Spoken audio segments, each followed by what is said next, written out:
नमस्कार प्यारे दोस्तों।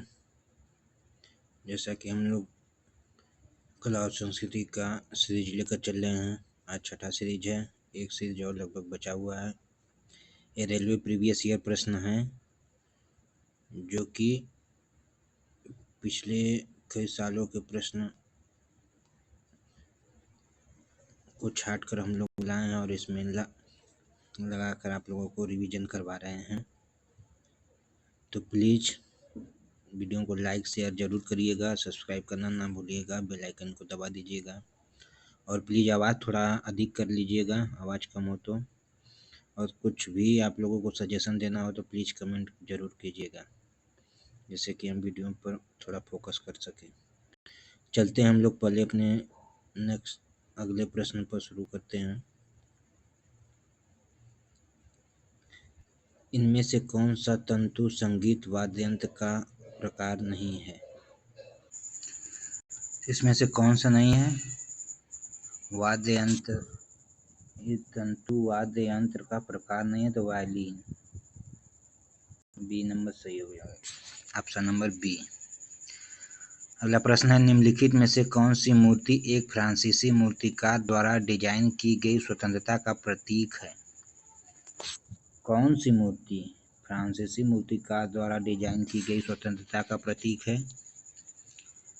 तो मूर्ति स्टैचू ऑफ यूनिटी नहीं, ये तो मोदी जी ने बनवाया था। स्टैचू ऑफ लिबर्टी, ये तो अमेरिका में है। Statue of law, statue of Zeus, तो इसमें से स्टैचू ऑफ लॉ मतलब ऑप्शन नंबर सी सही।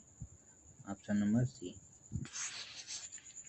ऑप्शन नंबर सी नहीं, तो ऑप्शन नंबर सी किस में है? तो ऑप्शन नंबर ए नहीं, स्टैचू ऑफ लिबर्टी यही है फ्रांसीसी मूर्तिकार द्वारा, ये गलत, sorry. Statue of liberty option number B इसमें से, तो ऑप्शन नंबर बी किसमें? सी में, तो सी सही, सी सही है। अगला प्रश्न है, बिशु भारत के निम्नलिखित में से किस राज्य के प्रसिद्ध त्योहार में से एक है? बिशु तो पश्चिम बंगाल का ही प्रसिद्ध त्योहार है। जो बिशु है बिशु भारत के किस राज्य का प्रमुख त्योहार है? तो ये Paschim Bangal, option number c. Bishu Paschim Bangal का प्रसिद्ध त्योहार है। अगला प्रश्न है, महाराष्ट्र के पारंपरिक लोक रंगमंच के नाम की पहचान कीजिए। अच्छा, महाराष्ट्र के पारंपरिक लोक रंगमंच के नाम की पहचान कीजिए। महाराष्ट्र का पारंपरिक लोकमंच कौन सा है?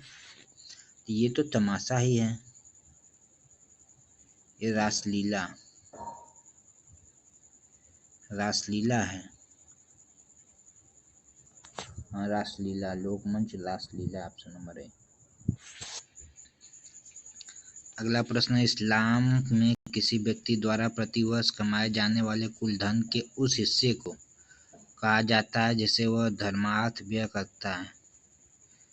किस हिस्से को? तो ये कहा जाता है जकात कहा जाता है। जकात मुसलमान देते हैं अपने धार्मिक व्यय के लिए, जकात, option number B.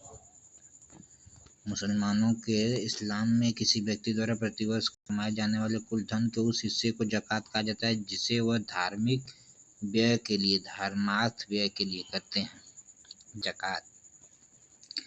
Hindi Bharat में जनसंख्या के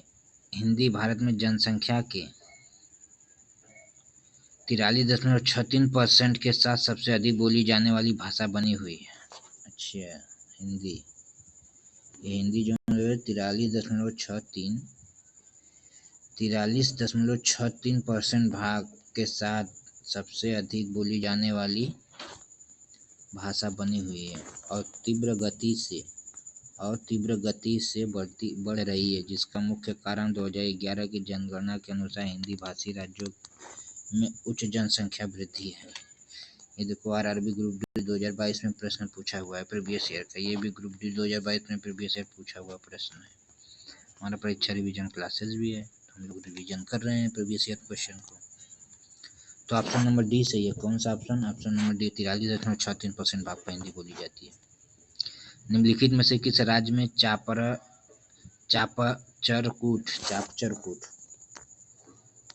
चापचरकूट त्योहार मनाया जाता है? किस राज्य में चापचरकूट त्योहार मनाया जाता है? आरआरबी जेईई 2019 में पूछा हुआ प्रश्न है। तो ये चापचरकूट मेघालय में, असम, मिजोरम, सिक्किम। कौन सा ऑप्शन सही है? ऑप्शन नंबर सी, मिजोरम में सही होगा। अगला प्रश्न है, निम्नलिखित में से कौन सा लोक नृत्य पंजाब में फसल के मौसम के दौरान लोकप्रिय है? लोक नृत्य पंजाब में, निम्नलिखित में कौन सा लोक नृत्य पंजाब में फसल के मौसम के दौरान लोकप्रिय है? तो कौन सा लोक नृत्य लोकप्रिय है? तो ओडिसी नहीं, कथक है तो उत्तर प्रदेश, गरबा है तो गुजरात में, भांगड़ा है पंजाब में, बोला भांगड़ा पंजाब, मतलब ऑप्शन नंबर सी। हवा महल में एक महल है, कहाँ है एक महल हवा महल? तो हवा महल जयपुर में एक महल है, कहाँ? जयपुर में, ऑप्शन नंबर 1, हवा महल जयपुर में एक महल है। कालिदास की निम्नलिखित में से कौन सी रचना भगवान शिव और देवी पार्वती के पुत्र कार्तिकेय के जन्म के संदर्भ पर आधारित है? ये जो कालिदास की निम्नलिखित में से कौन सी रचना भगवान शिव और देवी पार्वती के पुत्र कार्तिकेय के जन्म के संदर्भ पर आधारित है? तो कौन सी वो घटना है, रचना है? कौन सी रचना है? तो रचना है कुमार संभवम, ऑप्शन नंबर सी, कुमार संभवम, ऑप्शन नंबर सी, कुमार संभवम में भगवान शिव और देवी पार्वती के पुत्र कार्तिकेय के जन्म के संदर्भ में आधारित है। अगला प्रश्न है, खजुराहो नृत्य उत्सव भारत सरकार द्वारा मध्य प्रदेश कला परिषद के सहयोग से वर्ष 1975 में स्थापित किया गया था। कब? 1975 में स्थापित किया गया था। खजुराहो का नृत्य भारत सरकार के द्वारा मध्य प्रदेश कला परिषद के सहयोग से 1975 में स्थापित किया गया था, ऑप्शन नंबर सी। जैनियों द्वारा ज्ञान पंचमी, ये जो ज्ञान पंचमी जैनियों द्वारा मनाया जाता है, कार्तिक के 5वां दिन को मनाया जाता है। कार्तिक के जब 5वां दिन होता है उसी दिन को, ऑप्शन नंबर ए सही है। जैनियों द्वारा ज्ञान पंचमी कार्तिक के 5वां दिन को मनाई जाती है। अगला प्रश्न है, इसमें से कौन सा भारत का लोक नृत्य नहीं है? इसमें से कौन सा भारत का लोक नृत्य नहीं है? मोहिनीअट्टम, लावड़ी,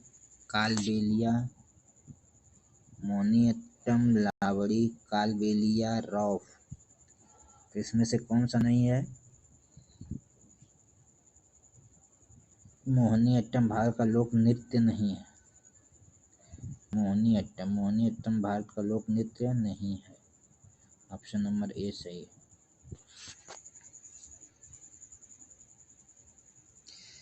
अगला प्रश्न है, बेलूर मठ कहाँ स्थित है? बेलूर मठ निम्नलिखित में से कहाँ? पश्चिम बंगाल, महाराष्ट्र, उत्तर प्रदेश, तमिलनाडु। कहाँ स्थित है इस चारों में से? तो बेलूर मठ पश्चिम बंगाल में स्थित है, ऑप्शन नंबर 1 इसमें बी में, तो option number B, Belur Math पश्चिम बंगाल में स्थित है। मस्की कर्नाटक, बेलूर मठ वही भगवान स्वामी विवेकानंद जी का स्थान है। मस्की कर्नाटक के, ये जो मस्की है कर्नाटक के किस जिले में पुरातात्विक स्थल 1915 से सी बिडॉन द्वारा सम्राट अशोक के एक छोटे से शिलालेख की खोज के साथ प्रमुखता में आया? सी बिडान द्वारा सम्राट अशोक के छोटे से शिलालेख के खोज के साथ प्रमुखता से आया मस्की। ये मस्की जो कर्नाटक में है, किस जिले में है? तो मस्की का जो जिला है रायचूर जिले में है ये मस्की। रायचूर जिले में एक पुरातात्विक स्थल है। रायचूर जिला में मस्की कर्नाटक के रायचूर जिले में स्थित पुरातात्विक स्थल है। सम्राट अशोक के छोटे से शिलालेख की खोज के साथ प्रमुखता में आया था। निम्नलिखित में से किस देश में सिंहली एक प्रमुख भाषा है? निम्नलिखित में से किस देश में सिंहली एक प्रमुख भाषा है? किस देश में सिंहली प्रमुख भाषा है? तो श्रीलंका। सिंहली से श्रीलंका की एक प्रमुख भाषा सिंहली है। धन्यवाद उत्सव पोंगल मुख्य रूप से भारत के किस राज्य में मनाया जाता है? धन्यवाद उत्सव पोंगल मुख्य रूप से भारत के किस राज्य में मनाया जाता है? ये जो पोंगल उत्सव है मुख्य रूप से भारत के किस राज्य में मनाया जाता है? पोंगल का त्यौहार तमिलनाडु में मनाया जाता है। पोंगल का त्यौहार कहाँ मनाया जाता है? तमिलनाडु। तो ऑप्शन नंबर ए सही है, तमिलनाडु में पोंगल का त्यौहार मनाया जाता है। पोंगल का त्यौहार तमिलनाडु में मनाया जाता है। ऑप्शन नंबर ए सही, 17 का। प्रश्न संख्या 18, सेंट पीटर्सन बेसिलिका ईसाई धर्म के सबसे प्रसिद्ध चर्चों में से एक किस शहर में स्थित है? सेंट पीटर्स बेसिलिका ईसाई धर्म के सबसे प्रसिद्ध चर्चों में से एक किस शहर में स्थित है? तो जो सेंट पीटर्स बेसिलिका ईसाई धर्म का सबसे प्रसिद्ध चर्च है, ये किस शहर में स्थित है? तो ये स्थित है वेटिकन सिटी में स्थित है। ऑप्शन नंबर डी सही, वेटिकन सिटी। प्यारे दोस्तों, अगर ये प्रश्न आप लोगों को लगता है कि हमारे लिए, आप लोगों के लिए मुख्य रूप से इम्पोर्टेंट है या आप लोगों के लिए ज़रूरी है, तो प्लीज़ लाइक शेयर ज़रूर कीजिएगा, चैनल को सब्सक्राइब कर लीजिएगा और शेयर करना ना भूलिएगा, बेल आइकन को दबा लीजिएगा। दोस्तों, और कुछ भी कमी रह जाए तो प्लीज़ कमेंट में ज़रूर बताइएगा। आप लोग, छोटा चैनल है लेकिन अच्छा हम लोग कंटेंट लाते हैं। तो अगला प्रश्न है, चलो अगले प्रश्न में चलते हैं। ये देख लो दोस्तों, आरआरबी एलपी 2018 में पूछा हुआ प्रश्न है, आरआरबी एलपी 2019 में पूछा हुआ है यार। इसके ऊपर वाला आरआरबी एनटीपीसी 2022 में पूछा हुआ प्रश्न था। इसके नीचे देखो, आरआरबी एनटीपीसी 2020 में पूछा हुआ प्रश्न है। आरआरबी एनटीपीसी 2020 में पूछा हुआ प्रश्न है, सबरीमाला मंदिर कहाँ स्थित है? तो सबरीमाला मंदिर कहाँ स्थित है? सबरीमाला मंदिर भारत के किस राज्य में सबरीमाला मंदिर स्थित है? केरल में। केरल में सबरीमाला मंदिर स्थित है।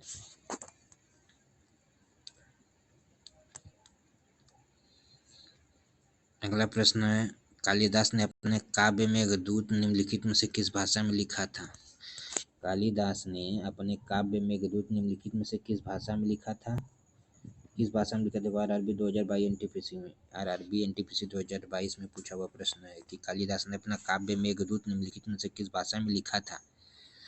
तो लिखे थे संस्कृत भाषा में। किसमें? प्राकृतिक पाली, हिंदी नहीं, संस्कृत भाषा में। तो धन्यवाद दोस्तों फुल वॉचिंग के लिए। अब प्लीज़ कोई भी कमी रह जाए तो प्लीज़ कमेंट करके ज़रूर बताइएगा, हम उसमें सुधार करने की कोशिश करेंगे। आवाज़ थोड़ी कम होगी तो प्लीज़ उसको बढ़ा लीजिएगा आवाज़ को, आगे चल के सब सही हो जाएगा दोस्तों। धन्यवाद।